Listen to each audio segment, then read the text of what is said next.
Welcome back to the Seedy AF podcast. I'm Jocelyn. And I'm the Omega. Welcome back for part 2 of this 2-part series where we take you through the development cycle from beginning to end. Now let's get seedy. Last week's episode, we talked about what mainly goes into creating the content for the updates. Our plan was to talk about the entire update cycle from beginning to end, but even after talking for about half an hour, we'd only really talked about half of what goes into it. So this episode, we hope to go into some of the things that happen towards the end of the development cycle and also just some of the elements that we didn't talk about in general. Just to summarize what we talked about last week, I talked about how we have an app called ClickUp that's like a project management software that I use to create all of the tasks that are required for the update. And that's where we get those percentage estimates that we put in our dev logs. It's actually based on a percentage of the tasks that have been completed.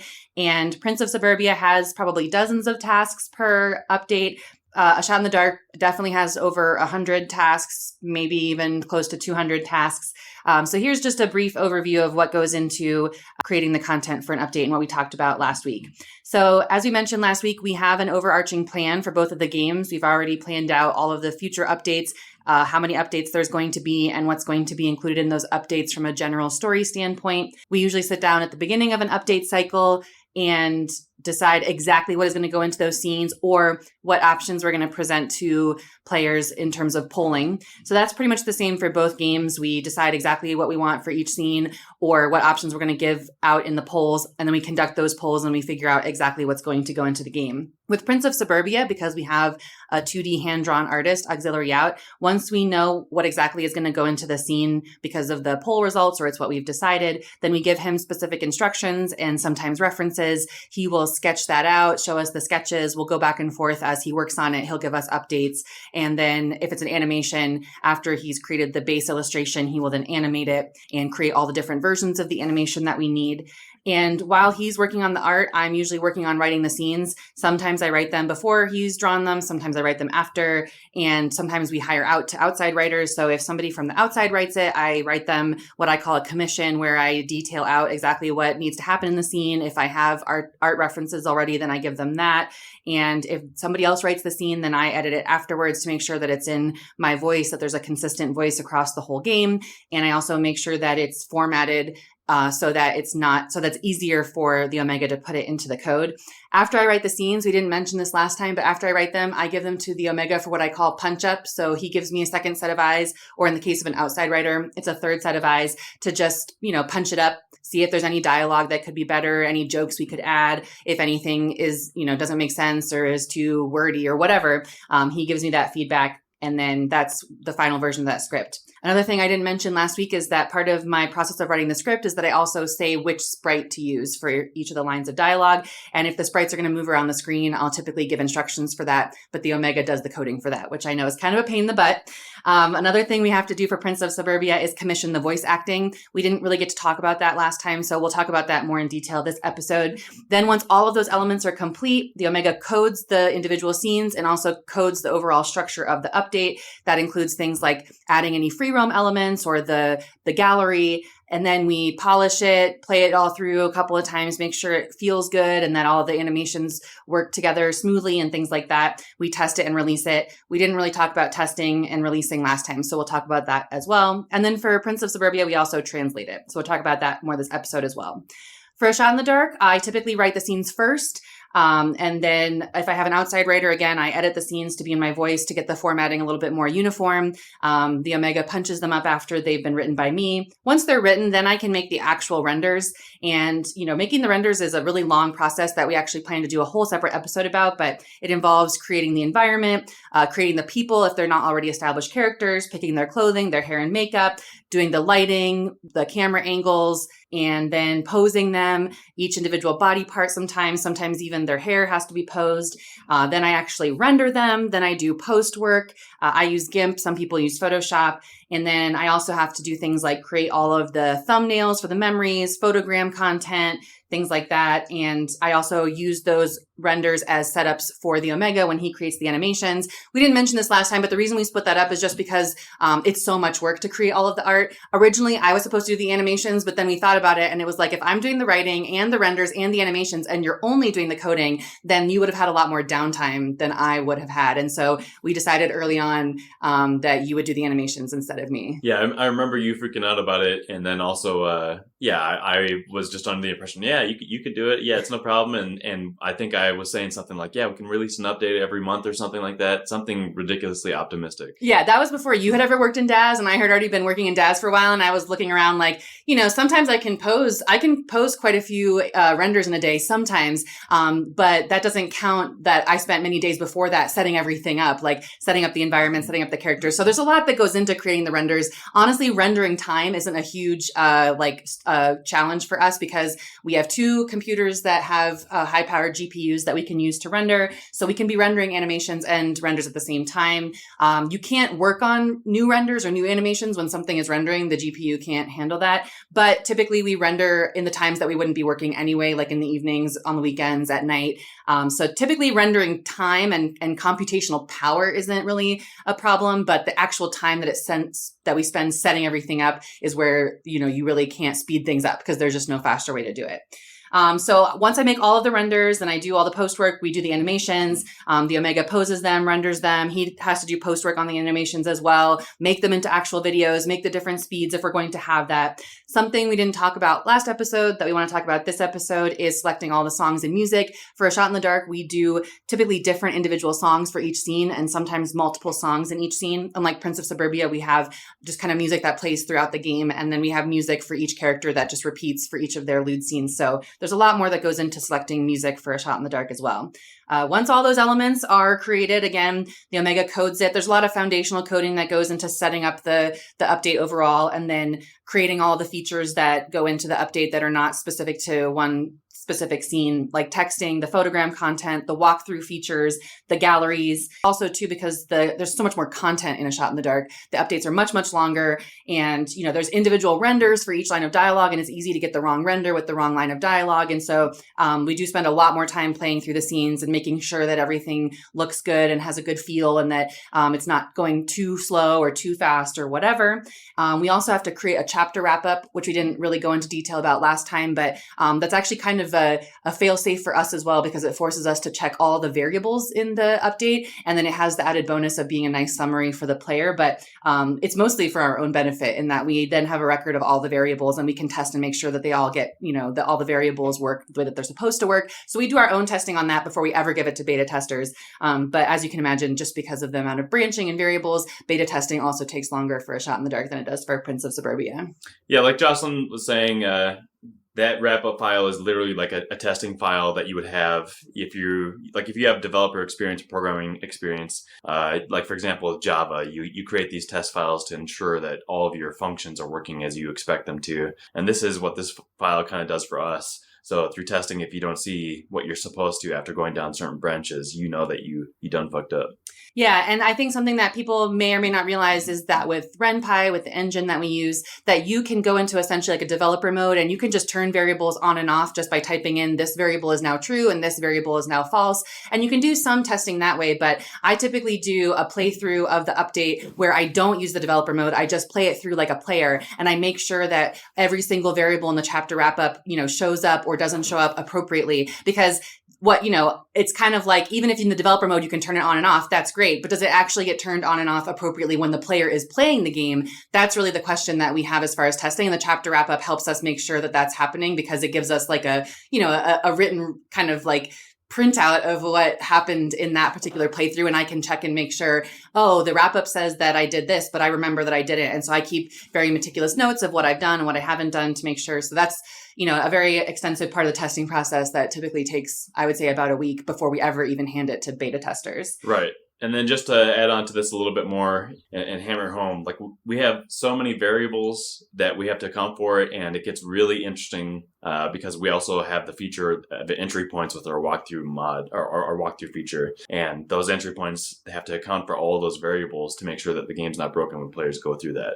I'm not going to go into detail about it, but just know that there's a lot involved.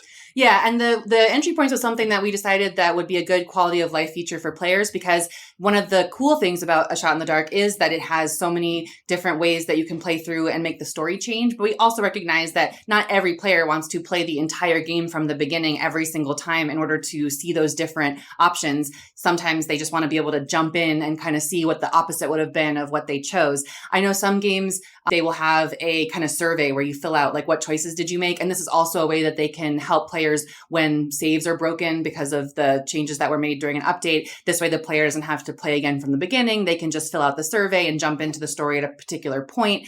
And so we talked about potentially doing that as well, having a survey that players could fill out in terms of like jumping into a chapter so that they could make different choices. But I mean, we considered that extremely briefly because we immediately realized that that would just never be an option for A Shot in the Dark, because there's hundreds of variables every update, and the amount of time that a player would have to spend going through the survey to answer everything would just be insanity. Like it would be like coding the update all over again, because a lot of the variables depend on each other. Like you shouldn't even see this choice if you didn't make this previous choice. It would have just been a nightmare. So, the best way that we could do it for the player, where it's really the quickest way for the player to just jump into a chapter, is just to make a few different entry points with kind of predetermined choices. And of course, it won't account for every possible choice, but it was the happy medium that we came up with. Yep. Next, we're going to talk about voice acting. So for those of you that already know, we have voice acting in Prince of Suburbia. We included that over a couple of years ago, and originally we found Haruluna. Haruluna is a voice actress. She's great. She's one of the best professionals that we know in the industry, and we specifically have it in Prince of Suburbia to have voice acted moans. We didn't want to include like actual voice acting with spoken words, because we knew that one of our goals was to translate the game. And obviously it's extremely difficult to translate and expensive to translate for so many different languages like we offer for Princess of Suburbia.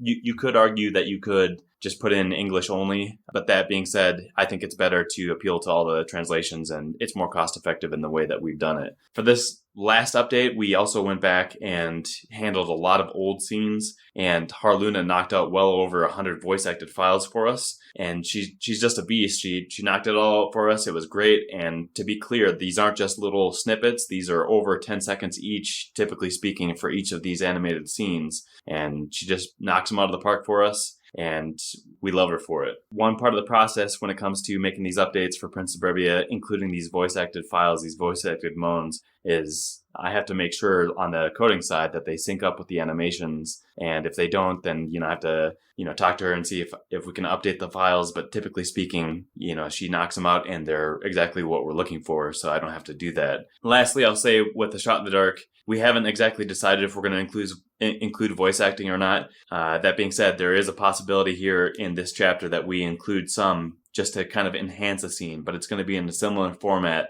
which voice acted moans. It's not going to be spoken, because we are planning on translating A Shot in the Dark as well. Another thing that we didn't talk as much about last episode is the music selection. As I said, for A Shot in the Dark, we try to have new songs for every scene, and sometimes multiple songs in a scene.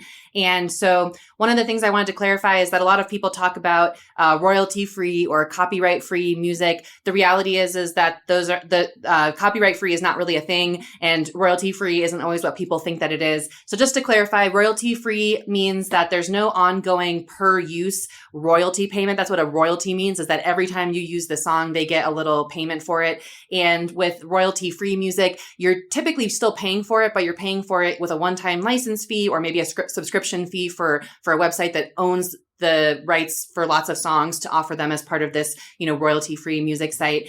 So there's lots of those that are pretty affordable. The problem is that with those, you are purchasing a license, and that license can be revoked if they change their terms of service around what that license can be used for. And this is the problem that we see with a lot of sites, is that their license does not allow for the songs on their particular website to be used in adult content. Sometimes that license gets changed after the fact, and licenses can be changed retroactively, as we've seen with the big Unity debacle recently. So That's a big problem, is that when you use a website where, whether you're paying money for it or not, if they're giving you a license to use the music, then that license can be revoked at any time. And this is actually an issue that we're having with a website that we already used for about a third of our music, is that they changed their terms of service. And so that it can no longer be used with adult content. And so we have to go back and replace all of that music in order to be in compliance with their new terms of service. Another type of license that you can find out there is called a Creative Commons license.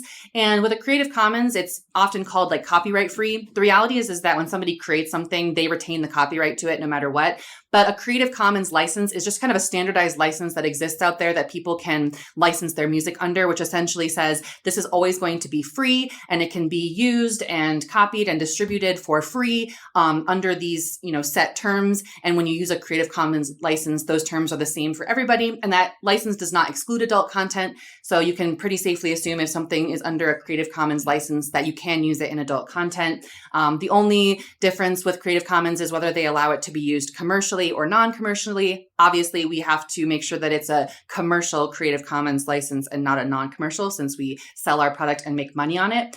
The nice thing about Creative Commons is that, again, it's a standardized license that exists out there, and it does not exclude adult content, and it can't really be changed retroactively. It can't be revoked at any time. The problem is that because it's free, there's not a lot of financial incentive for websites to offer Creative Commons music, or for them to make it easy to search Creative Commons music, because they're not making any money on those. So that's the problem that we have, is that ideally we would like to use all Creative Commons music, not because it's free. For us, it's not a financial thing. It's that the license cannot be revoked. Unlike a site where we pay for the license, that license can be revoked. However, it's really hard to find Creative Commons music in that it exists lots of places, but you can't really search by the kinds of things you would want to search for. So we spend a lot of time just looking for the right song, not because, again, we care about finding a free version of it, but just because we want to make sure we find a song that it's very unlikely the license will be revoked. But again, the search features on most of these sites are very tricky. So I would say it typically takes me 2 to 3 days of work to find all the songs for an update. I typically save this for a day when I'm not feeling well, because I can just lay in bed and listen to songs all day, and I don't have to, be sitting up or really thinking that hard.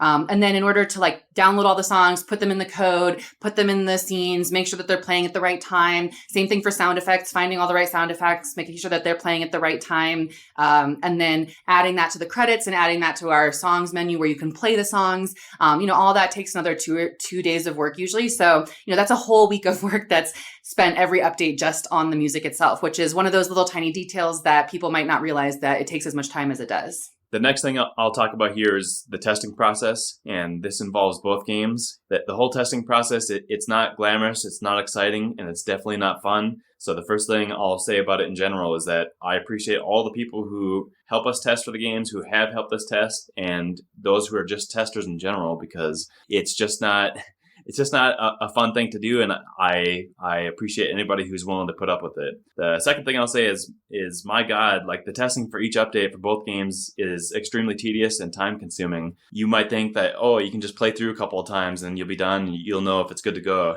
But there's a lot more involved with that, especially with the shot in the dark. Yeah, like I was saying, I typically do the testing for the chapter wrap up, and I probably have to play through the chapter 20 times in order to make sure that each of the variables is working properly. I keep a little checklist where I check off each time I've seen each of the chapter wrap up things. And I usually get down to the end where there's one or two things that I haven't seen. And in order to get them, I'm going to have to play the whole chapter and, wait for that one specific choice in order to make sure that it happens. And the shine wears off very quickly when you're testing your game. Even if you enjoy your own game, it is no fun to play it 100 times. Yep. So I think it's safe to say, probably for both of us, that the only joy at that point in the testing process is when it's over, and honestly just knowing that the game update is about to be close to releasing. So another reason why the testing takes so long and is involved, especially when considering Steam, because you want to make sure you get things right, because that's where you want to have your more polished product when you update it, is when you offer multiple languages, when you have translations, especially if you have multiple pathways, because you have to test all of those pathways for each language, because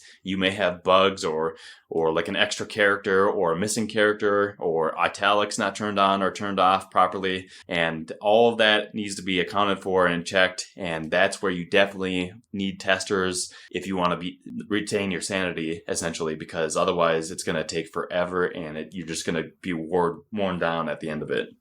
Lastly, related to the translation stuff, thankfully with RenPy, players can ignore these type of translation bugs when the error gets thrown to the player, and they can just click ignore. But not all players know this. And if your translations are bad, it's not going to translate and actually say ignore to them. So that's why you want to do your best and go down all these paths before these bugs get reported, if they actually do get reported, if the player doesn't just give up on your game entirely. Another part of releasing an update is the marketing and promotion. Obviously, there's a lot we could say about marketing and promotion in general. It's a big part of any business. But specifically when it comes to releases, I usually spend at least a day or two making trailers.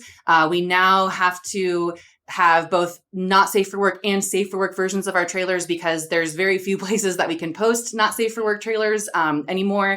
However, we can still put a not safe for work trailer on Steam. We can put it on our own personal Discord and things like that. So, and the not safe for work version of the trailer is the one that people want to see. So I typically make that first, and then I edit it down or censor it in order to make a safe for work version that we can put on YouTube, on Vimeo, things like that. And so that takes a day or two usually for me to make that.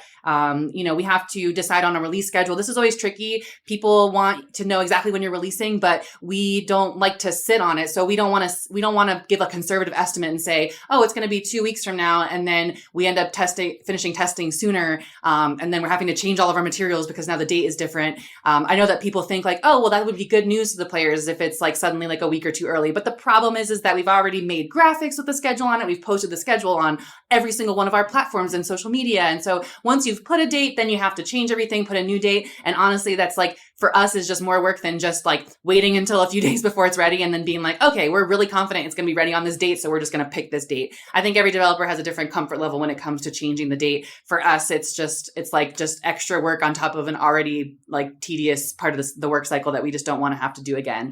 But yeah, I typically make like graphics and things that explain our release schedule because, it's always different for every creator and it's different for every platform and it's different for both of our games, and things change every update cycle. Like once we released Prince of Suburbia on Steam, we had to change how we sell it on Patreon in order to have that parity of the pricing. And that's something that is kind of confusing to players. And so we try to explain it lots of different ways in text with graphics. Something that we always keep in mind, especially because we do translate our games, is that many of our players, English is not their first language. And so we want things to be really clear and be very like obvious from a visual sense. Even if they can't read the text that kind of goes into more detail, we still want our graphics to be as accurate as possible. So that's something that we put thought into that takes extra time to make sure that we're making things that are really simple and clear, but also providing more details for the people that want more information. And so, yeah, there's just a lot of nuance each release cycle that we have to think about, and making all those different assets. When we release on itch, we have to make a new thumbnail for the game that has the release number on it and a new photo from the new update. These are just all things that they're like little tiny things. So it can sound to you guys like, oh, well, that stuff is no big deal. But there's like, again, hundreds of these little things and you forget them from update to update unless you keep a list of all the things you need to do. So a lot of time is just spent being like, oh crap, we can't put it on itch because we don't have the image yet. And so then you have to go make it real quick. And, that always is going to take more time than if you just do things right from the beginning. So there's just, probably about a week spent in time for just doing all those little things that are involved with making a release that have nothing to do with the actual game itself, but everything to do with how it's portrayed on the various platforms. As far as the platforms go, like Steam and itch, that's one of the things where I think, it'd be awesome if there were people that we knew were out there that could handle that job, especially for the multiple languages and also updating the store graphics in a way that we would want. Yeah, because for Steam, for example, ideally, because we do offer the game in different languages, ideally we would like to offer all of our announcements and things in different languages. It doesn't always work out that way, but obviously that would be our ideal, is to be able to offer things in every language. Right. So the next part I'll talk about is the necessary process of making the builds each time that there's an update. And this is relevant to Patreon, itch, Steam, Subscribestar. Patreon and Subscribestar, they get the builds first these days because of the way that our pipeline is currently set up and how we do the testing. And essentially, the Patreon and Subscribestar builds, at first, the initial release, they're beta builds. You might even consider them alpha builds in the sense of there's still so much more testing that gets done because we just can't literally test everything all the time. Some things get caught in between, and then there's also different platform or operating system differences that people have to contend with, and stuff that we're just not going to be able to go through every time. An example with that is like Mac builds. We don't spend a lot of time on the Mac builds. We might just do one run through each update, and that's it. A big reason why Patreon and Subscribestar get the builds first too is because we need time for the translations to get finished up before actually releasing to Steam and Itch. And we do release to Steam and Itch at the same time, to be fair to both platforms. And one major difference between Steam, Patreon, Subscribestar, and Itch is that Patreon, Subscribestar, and Itch get Android builds, whereas Steam doesn't really have that option. But at this point, they have the Steam Deck, which is one of our future goals, is to create and optimize for Steam Deck so that we can appeal to those players who want a more like cozier environment or more private environment with these types of games. Yeah, and that's something too that I know that there's a lot of developers that do not offer their own Android build because there's a lot more bugs that happen with Android builds because people are playing on a much wider variety of devices. They're playing on all kinds of Android phones, all different Android tablets. A lot of them are playing on very old devices that from just from a power, like computational power standpoint, can't really potentially run the game. There's a lot of storage issues that come into play with Android. So I know for a lot of developers, they just don't offer Android builds because they don't want to deal with the added headache. And I will say probably like at least half of our bug reports come from Android when it's a smaller percentage of our players. And we totally understand developers that just do not have the space or capacity to deal with Android bug reports. And typically a pirate will make them an Android build at some point, which a lot of them then distribute as part of their own, package of builds.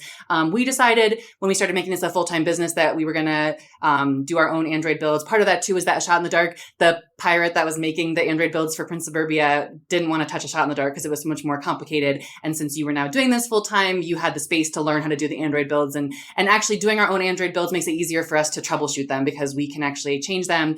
There is a lot that goes into making the Android builds. However, for us, it's been a huge benefit, especially on Itch. A huge number of our downloads on Itch come from Android. So there's definitely a lot of Android players out there. And so if you have the space to deal with that, it's definitely in your best interest to make your own Android builds and learn how to do that in the long run if you want to be able to offer support for it and things like that. Right. To piggyback on what Jocelyn is saying, the Android devices out there, there's so many of them, including tablets. And for those that don't know, RenPy can work on potatoes. That's one of the appeals of it. Some people are working off of potato chips, and that's the problem. That's why a lot of these bug reports get put out with Android is because, people are playing on potato chips and they're like, my game crashed, doesn't work, but their phone costs $50 US dollars, essentially. And it's like, well, your phone can't handle it. Sorry, and then ideally we refund those people, and that's the policy on Itch. If the game can't run on your stuff, you're going to get the refund. And on Steam, obviously, that's not an issue. Another kind of headache or thing you have to account for with Steam builds is, generally speaking, you want to include achievements with every new update. Achievements aren't a requirement, but on a personal level, I would heavily encourage any game dev considering pushing to Steam to put them in their game, because it's, in my opinion, it's going to be a net positive no matter how you look at it. And one of those reasons, especially if you have branching, is you get to see what players have, what percentage of players have achieved all these achievements, and that will tell you what percentage of players are going down specific paths so that you know what's popular, or maybe you didn't include enough to send people down that way, so you can adjust for your game or your expectations accordingly, or put out new content for what is the most popular so that you can appeal to the audience that you have.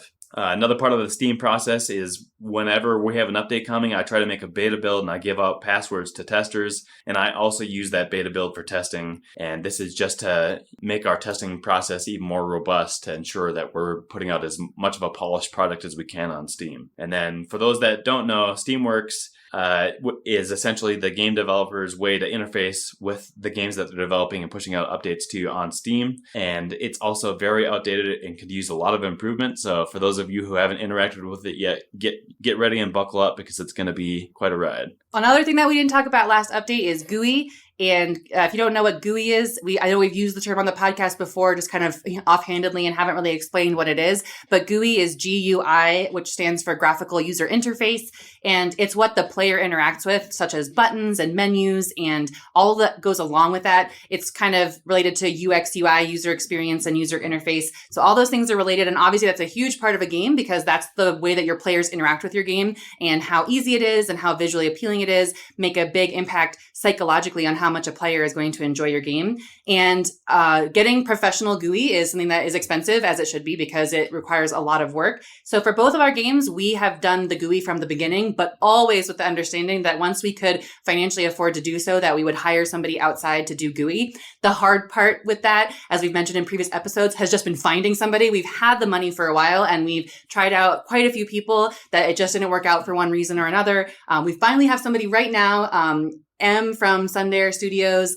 Their game is called I Just Want to Be Single, and it's super cute, and they do GUI, and they're doing the GUI right now for Prince of Suburbia, and we're super happy with it. So it's a long time goal, many, many years in the making, that we are finally at this point that we're getting professional GUI from an outside person that can do a lot better than we can do, because we are definitely not GUI experts.